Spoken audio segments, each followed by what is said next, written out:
Hello viewers, I'm SB and welcome back to The Hunter and the Beast. Hopefully the final episode, assuming nothing goes horribly wrong here. I've thought about our army composition for a while now, and I think where I've come down is obviously we need this gyrocopter. Like, why would I not take gyrocopters? They're amazing. But that means we need to clear a spot in the army so that Von Hall can join us, and I think it's actually going to be one of the mortar wagons. I was looking at the composition of the enemy forces here, and they're pretty light on artillery, or pretty light on infantry that we actually care about. The mortars are not super great at hitting dinosaurs. They're not super great at dealing with, like, even skink infantry, because skinks are fast and able to change direction. These mortars are really good weapons against, like, sauruses and croxagores, which we're not seeing a lot of here. We have no idea what reinforcements exactly to expect, but I think that if we were to cut, like, a unit of greatswords, who are also basically an anti-infantry unit, we leave ourselves in a much more brittle position as far as potentially getting overwhelmed by a heavy infantry reinforcement group or something. The greatswords have some flexibility that the mortars don't, and also, if we're talking about a long, difficult battle, the mortars are going to run out of ammunition, while we'll be able to keep the greatswords on their feet, hopefully, for quite some time, thanks to our wizard and everything. So, thank you for your service, boys. Retire home to a nice place in the Empire. Tell everyone what a bunch of big damn heroes you are. And let's just go ahead and end the turn. I did one final pass on all of our followers and equipment, so Marcus's army has the best of the best of the best. I replaced all of Marcus's non-battle relevant followers with battle standards, just trying to give us every possible edge in the final battle. And I really have no idea what this is going to look like. But we earned all of the stuff that we could possibly earn to help out. I guess except for the Amber Bow, which is definitely a large-scale strategic error on my part, forgetting completely about Marcus's strategic item, or his legendary item. But listen, he's doing fine without it. He'll be okay. The elves are encroaching from the north, and rats are encroaching from every other direction, and basically, the ending of this campaign is Marcus hurls himself into a battle at Itza, is finally victorious, slays the last of the lizard men, and then his entire expedition is consumed by all of the other dangers of the jungle. There's a kind of poetic beauty to that, a horrible, horrible beauty. Even the vampires are, they're going to show back up eventually. They probably want their towns back. There's a vampire rebel army over there, and it's fitting, I think, both narratively and morally, for Marcus Wolfheart's expedition to go down horribly in flames, but we're gonna win one last big battle first. Fingers crossed. I'm hoping I didn't just curse us by saying that. This has been a really fun campaign, though. I've had a great time with this. Alright, everything's besieged, everywhere is terrible. Valmir's back, though. He's ready to keep fighting. Oh, hey, we got our state-issued weapons right before the big battle. That's actually really cool. This is a good time for a technology to complete. I was not thinking about that when I decided to delay for one final turn. But that's real good for us. Okay, join up, my friend. Welcome back to the fold. And then, I think there is nothing else to do, right? We are set. Von Hall is not 100% at full health, but he's missing little enough that I can't imagine it will matter. So, we must pay 1,500 gold, teleport to the battle site, and let's do this. We are predicted to lose. Well, great. What do we have here? They have the Shield of the Old Ones available. They have Nakai the Wanderer himself, who is a large, terrifying melee unit. Here's the thing about that. I think he's going to be real sad when he gets in range of the Huntsman.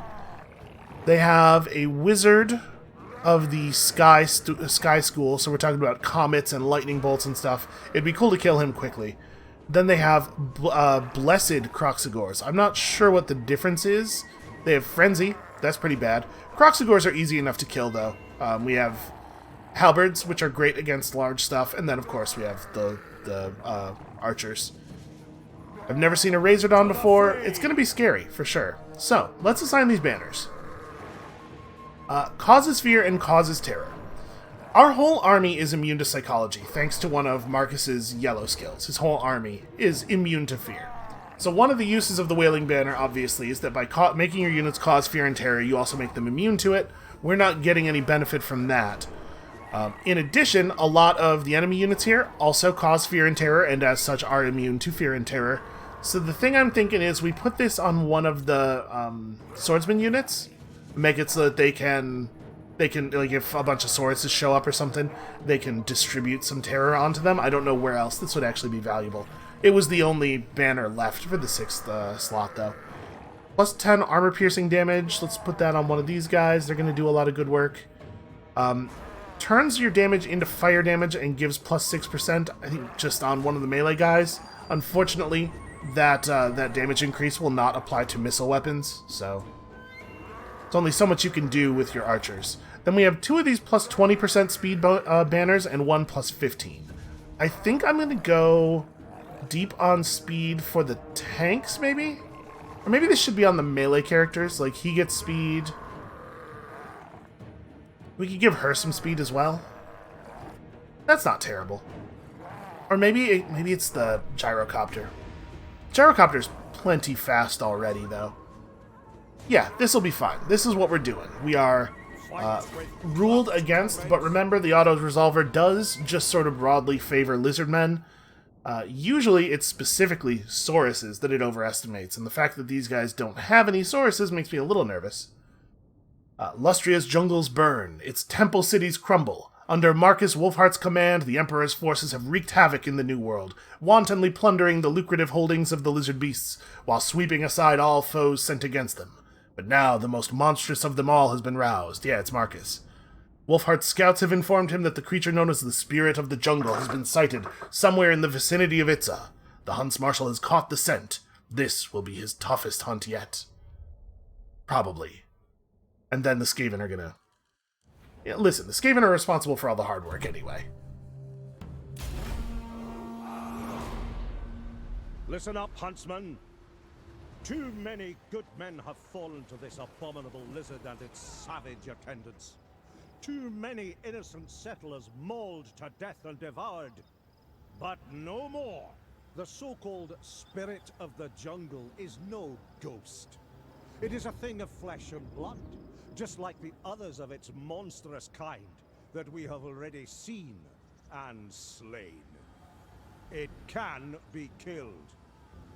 I know you are afraid, but remember, fear is not a weakness. It will keep you as sharp as the weapons that you wield. It will keep you alive. Today, civilization will triumph over the dark wilderness. Man shall triumph over beast. That was actually a really cool pullback past the gyrocopters and everything. Okay, hold up. So what's going on here? Rout or kill the west side and east side Slan Mage Priests, and then we must kill Nakai? Is it necessary to do these things? I don't know if it's actually required, but it seems like it shouldn't be too difficult. Alright, so they have Temple Guards. Is that true on this side as well? Yeah, 2 units of Temple Guard. So, if you don't remember, Temple Guard are basically just fancy Sauruses. I don't know at what point we're going to get the extra reinforcements that we're supposed to get from Hertfig. Presumably, he has not forgotten. Is she actually still up there? Okay, no, she teleported back to the back line after firing her big fancy arrow. Well, there's not really a good reason to allow them to have the extra units. I guess let's go kill these guys. Do I want to try to break in half and do... What exactly are they doing? They're shooting lasers. Lizardmen are always shooting lasers, and there's beams of light, and I have no idea what's going on with these dudes. I mean, it seems to be the smart play would be to apply our numbers advantage as hard as possible. Send everybody at one side, and then send everybody at the other side, unless Nakai's actually going to come at us, which he might. Yeah, we might be on the clock a little bit. I dislike the fact that in most quest battles you don't get to set your units up. They just start on the field in some completely arbitrary and terrible... Like, who designed this? Why are the mortars in front? It's horrible. Horrible work has been done here. Alright, maybe let's do this quickly. So if we're going to try to take these guys down quickly, first of all, Rocket batteries got to turn and start working on somebody else. The mortars should probably work on those dudes. And like steam tanks in the other direction, maybe? Temple Guard are pretty scary. Maybe we turn the mortar the other way. Go for like you and halberds are man, they did a really good job of putting my units in positions that makes it impossible to do anything intelligent with them. And now we do have a huge ranged advantage, of course, as always. Let's go one steam tank to one side and one steam tank to the other. I'm operating under the assumption, for the moment, that we're going to see the enemy advance on us soon, so we need to handle this quickly.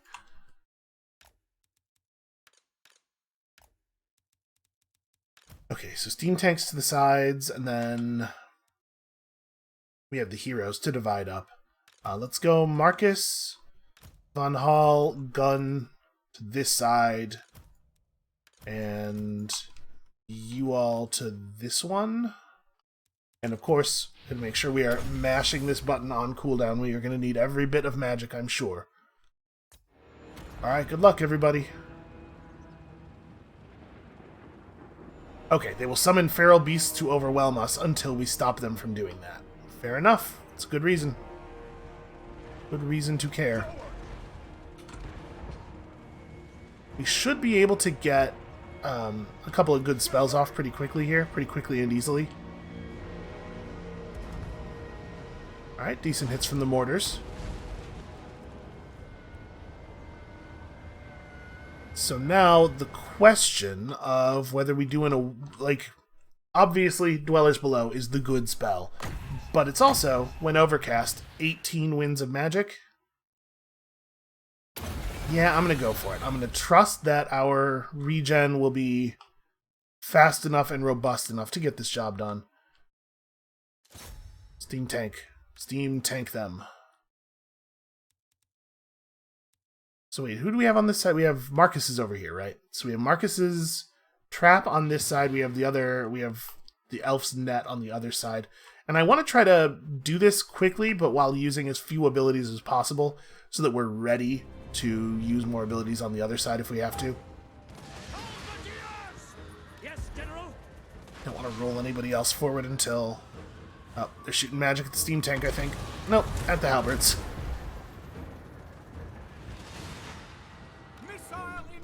Alright, advance on them, advance on them. We're gonna have to pull a collapsing flank maneuver on Nakai's forces in a minute here after we complete this. We can't wait too much longer, unfortunately. You guys are just gonna have to go forth and have at this wizard. Not run forward. Steam tanks gotta just get in there. Yeah, unfortunately we are out of time. They're already moving cavalry into positions. In fact, I'm going to try to get the halberds set up over here to catch the cavalry, and we're going to leave him back as well. So he has 3 charges of Shatter. We've never seen Shatter before. It seems pretty good. The words used to describe it are encouraging. And you're doing all right so far. Remember, whenever he casts, the healing burst that occurs is map-wide, but his other healing spells obviously have to be used pretty close to us, so we gotta be smart about that. How are my reinforcements? Oh, the gyrocopters! I didn't give the gyrocopters orders.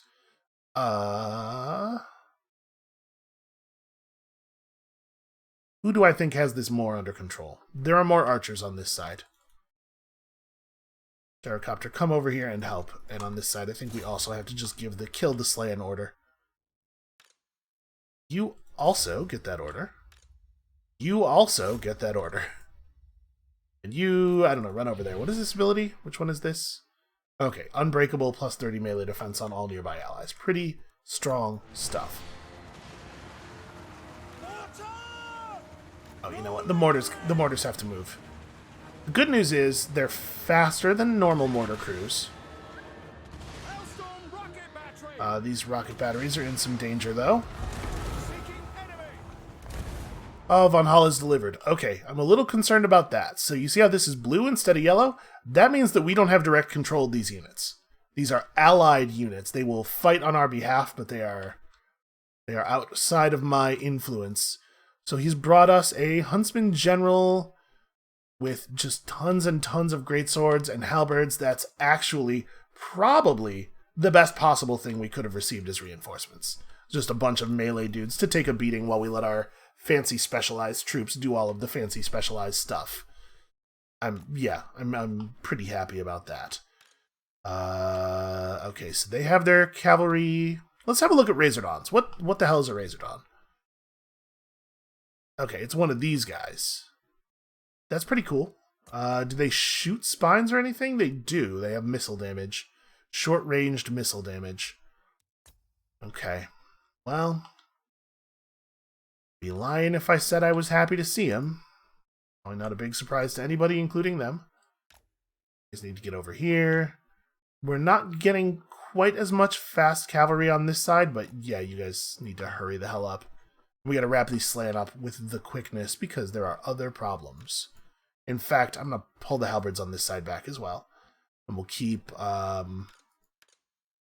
Herdvig over here instead of where I was sending him. He's got anti-large. He should be good at the thing that we're sending him to do.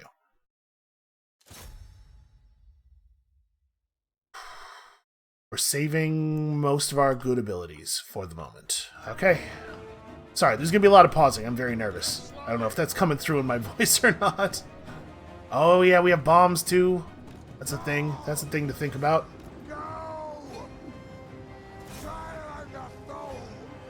Good news is, Slant are large, so the Huntsmen should do lots and lots of damage.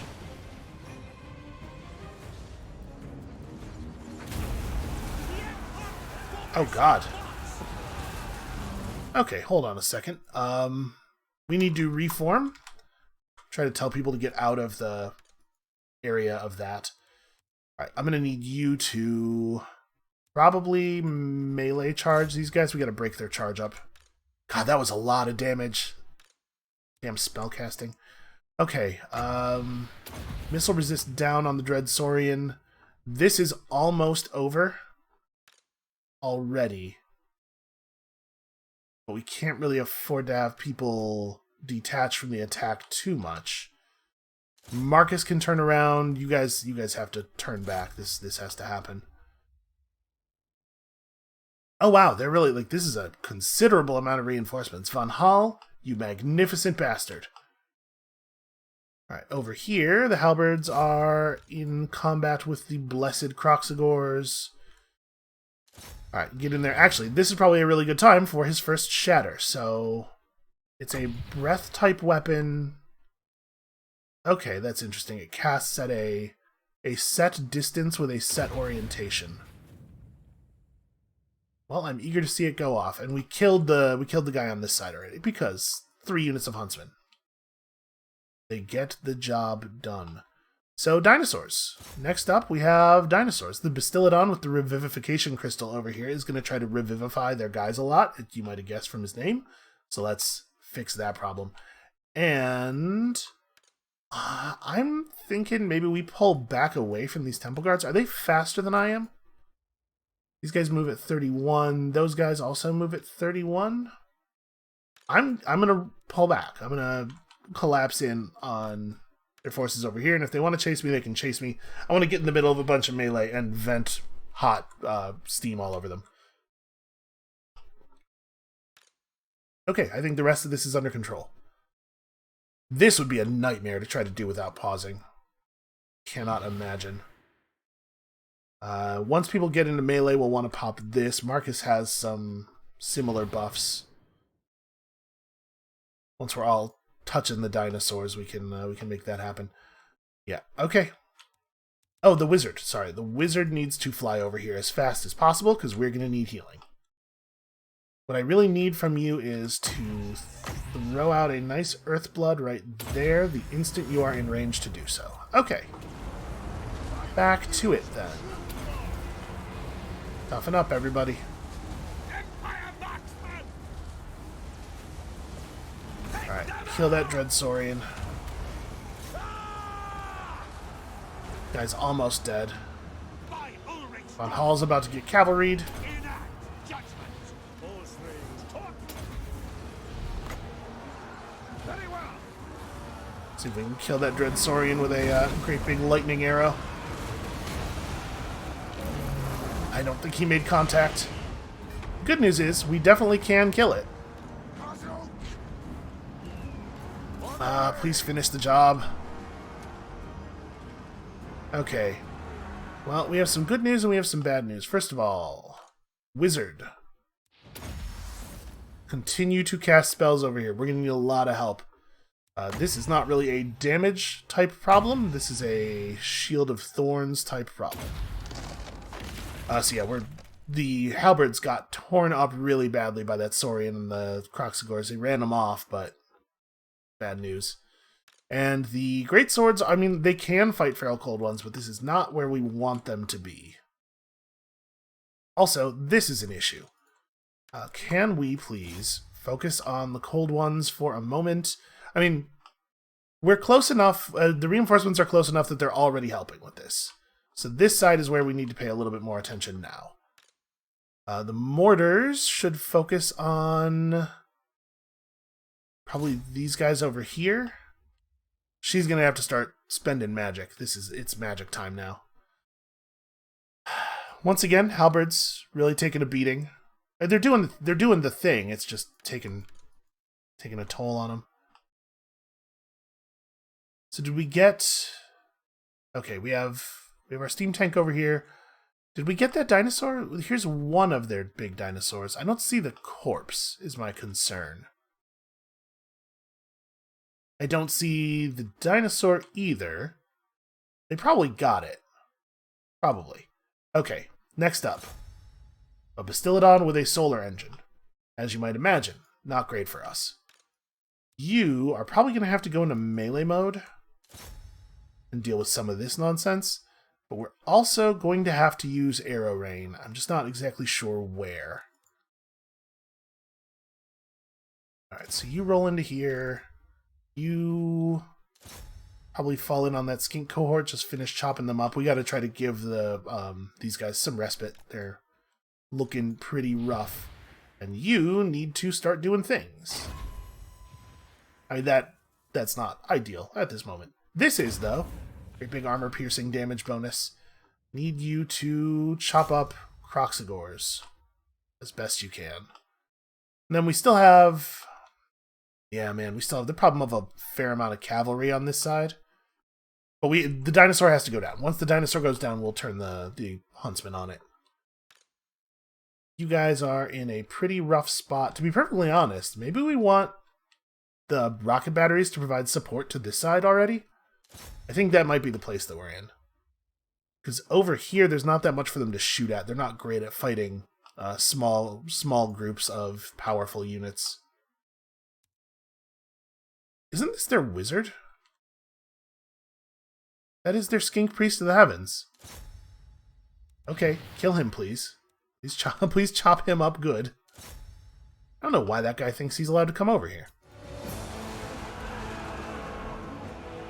The huntsmen need to get on this. I mean, we're getting some support from the back on that one. Sage wizards, quickly! Let's go! Alright, we got some dinosaurs getting shot. The war wagons stand up to a charge better than most artillery do. For the Emperor! Ready! Ready! I mean, they're breaking down that dinosaur pretty quickly. Alright, that's good enough. Focus on these guys. Foe attacks our ally is maybe the sweetest sentence in the English language. We serve the Emperor! This should back up a little bit. Yorek needs to refocus, probably. How about on Nakai the Wanderer? That seems like a good idea. How about we all shoot Nakai the Wanderer a bunch of times? He's almost killed my steam tank. He's large, right? I mean, I know you guys are looking a little bit weak, but I think we're gonna have to have... Yeah, we're gonna have to have, the halberds get in there and save the life of our poor steam tank. Because the steam tank with low health is still useful. Halberds, not so much.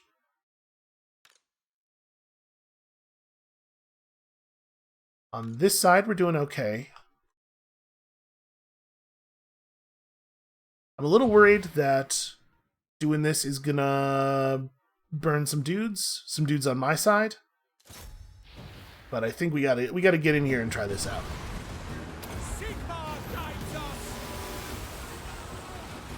Well, it definitely had an effect on their morale, a pretty immediate one.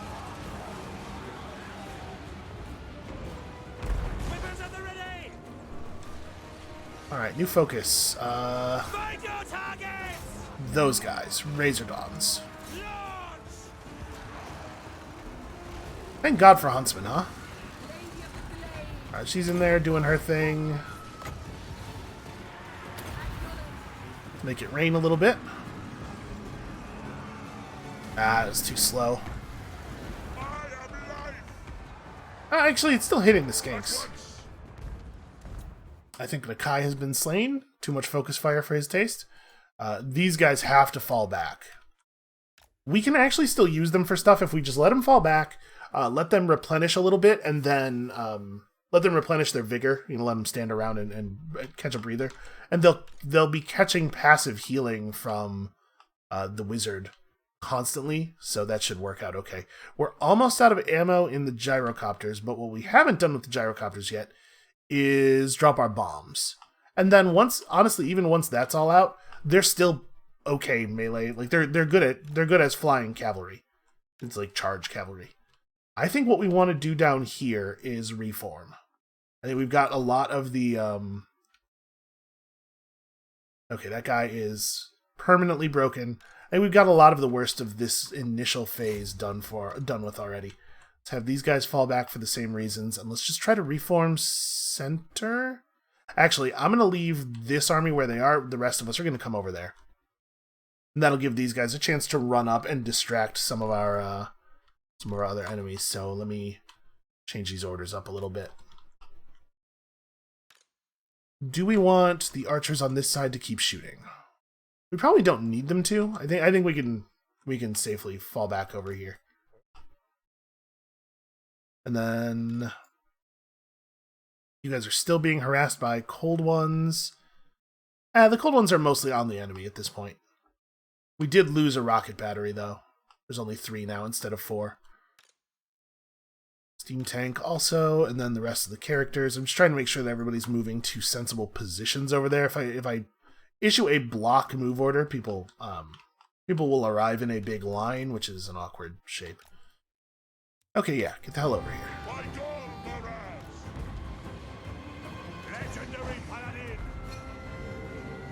Yeah, he's doing some good work.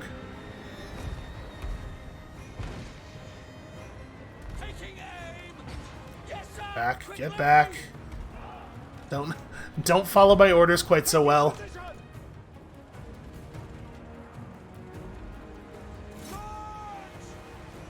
Alright, we gotta watch out for the flyers.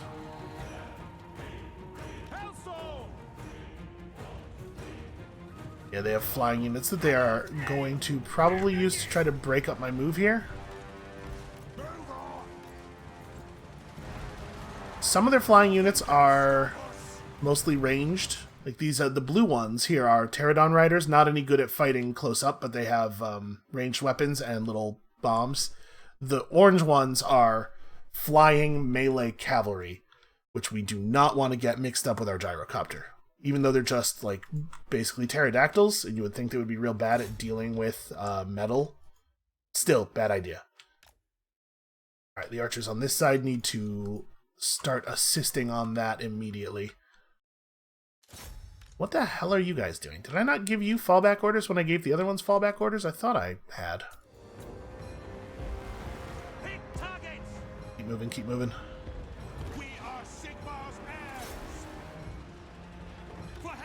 Trying to take down as many of the melee flyers as possible before they do the thing that they're attempting to do. Yeah, I think they're way too weak by the time they landed. And our ally will draw off about half of Gorok's forces while we resettle here. Alright, keep moving. Keep moving. They're permanently broken. Just get out of there. We are Sigmar's heirs. Right, I didn't tell Roderick to calm down yet. That's my bad. Alright, Rod. Keep moving. That's Gorok himself up there? Now, we fought him once, if I'm remembering correctly, and I wasn't impressed. No shoddy contraptions here. To be perfectly honest, I'm starting to feel a little bit like we may have overprepared. Well, hold on. We'll save her trap for when this guy gets in range of the rest of the archers. Honestly, Von Hall's reinforcements are winning a significant portion of the fight by themselves. I'm gonna fly some of our dudes over there. Sigmar calls! Understood. Get him.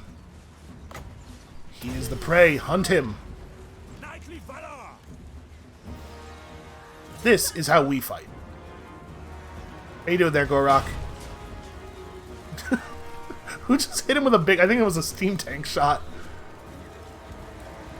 Oh, right, she's in... Sorry, she's in melee mode. I didn't mean that. I didn't mean run up there and punch him. That's foolishness on my part. Right, get out of there. You're blocking everybody's shot. I forgot that I had her set on melee. I just wanted her to shoot him. Alright, gyros, let's do it. Our allies have given us the perfect opportunity. Oh, look at that. Alright, Gorok's dead. Let's do it. Yeah, the mortars did run out of ammo.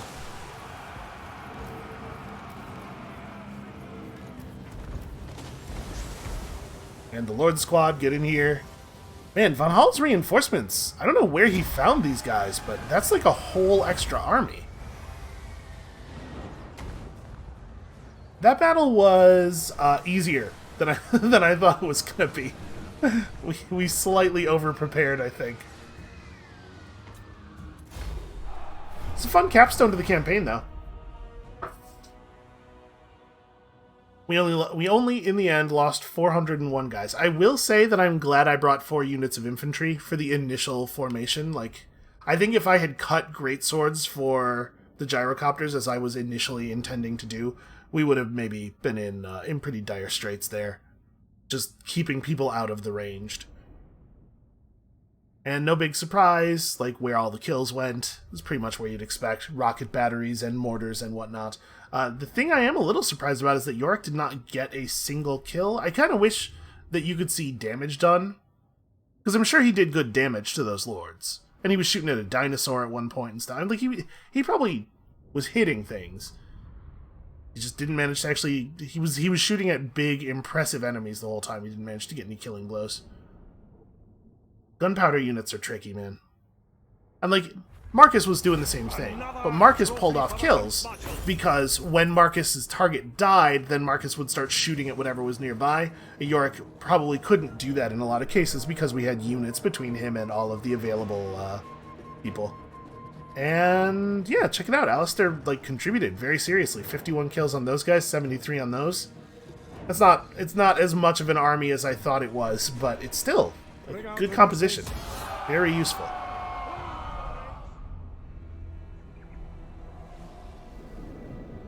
The mighty protector of the jungle is nothing more than a hunter's trophy. The land of the lizard men lies in ruin, conquered for the Empire. It is theirs to dominate and plunder. Well... At least for now. Yeah, let's not get too crazy here. It is the Skavens to loot and plunder, if we're being honest. So hey, we did it. It's going to give us a little... first of all, we get our victory buff. If we wanted to just, like, paint the map now. I know some people are into that sort of thing. This does make it quite a bit easier. Although I don't know that I think that plus 50 reputation with Empire provinces is necessarily very useful on this map. We might get a little. There's sometimes a little epilogue that plays. Let's run a turn of enemy, a sequence of enemy turns here. I don't know, clergy. Let's bring in some clergy. That's the next step of being a colonizer, right? You bring in all your clergy, and then comes the disease. And but like I said, I think that was a really fun campaign. It was a good length. Sometimes I appreciate the scope of the Mortal Empires game, and I am actually really looking forward to Total War Warhammer 3 and the even larger world map that's going to come from that. But sometimes campaigns on the Mortal Empires map turn into a little bit of a slog, and this was, I feel like we sort of topped out in our effectiveness, and then the final battle came not too long after. We didn't have that long phase where the game is functionally basically won, but we still have to run around and murder dudes. You know, there's just not enough unit variety in any of the forces, frankly, to sustain 500 turns of running around. Oh no, not the mirror pool of Tephok! And Marathi on her scary flying horse, and I'm glad we didn't actually have to fight Dark Elves. We might have been okay, but like, the Dark Elves, my impression of Dark Elves, and it's probably the faction I know the least about, is that they have better armor than we do, and also a lot of crossbows. So they have better armor, and they're better at, like, actual fighting. Probably pretty good against the archer-heavy gimmick that we went for. It's just a shame for the Lizardmen and the Skaven that they're so bad against the archer-heavy gimmick that we went for.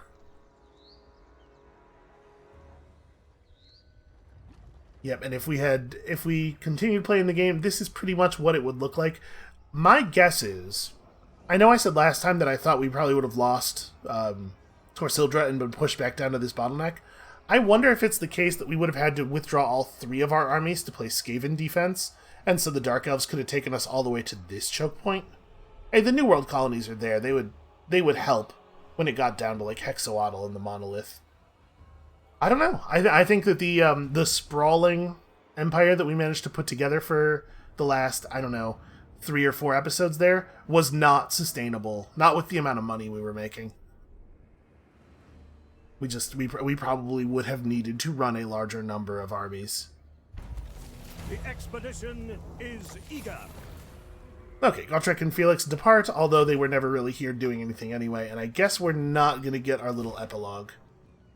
Oh well, I think this is an okay place to stop. What is Vanquish the Grave Skull? Oh, we're supposed to... I forgot that we were ever given a quest to be at war with the Necrarch Brotherhood. I don't even... Do we know where they are? I think we saw one of their armies on Ulthuan one time. But, like, they can't live on Ulthuan. There is desperation. Yeah, I have no idea where they must be over on the Eastern Continent, because they're at war with... They're solely at war with the Eastern Continent forces. Weird. I have no idea why we received a quest to be at war with them. Fortunately, it doesn't matter at all. So that, I guess, is going to be it for us for today, for this campaign, for this series. Thank you all so much for watching. I hope you all had as much fun as I did. This was, I appreciated, like, there's a breadth of decision-making available here. Like I said a couple of times during the campaign, there were several steps where the next thing to do was not obvious. We had a lot of options, and they all seemed bad in different ways, which is an exciting place to be. It's a fun set of problems to solve. And the mechanics of the expedition, like, being really short on actual recruiting power, but having the, like, bursts of reinforcements show up, this is just, like, in my opinion, a total slam dunk. One of the most fun campaigns that I've played in Total War Warhammer. So like I already said, that's going to be it, though. Thank you all so much for watching. Come back next time. Tomorrow, no more Warhammer, but there's still more stuff going on. And soon, I don't want to say exactly when, but probably pretty soon, I think we're going to be trying an Ikit Claw campaign. Skaven, probably on the Mortal Empires map. I know I just said that it gets a little sloggy sometimes, but I do appreciate the grandeur of it. So yeah, come back soon for that, and we'll see you then.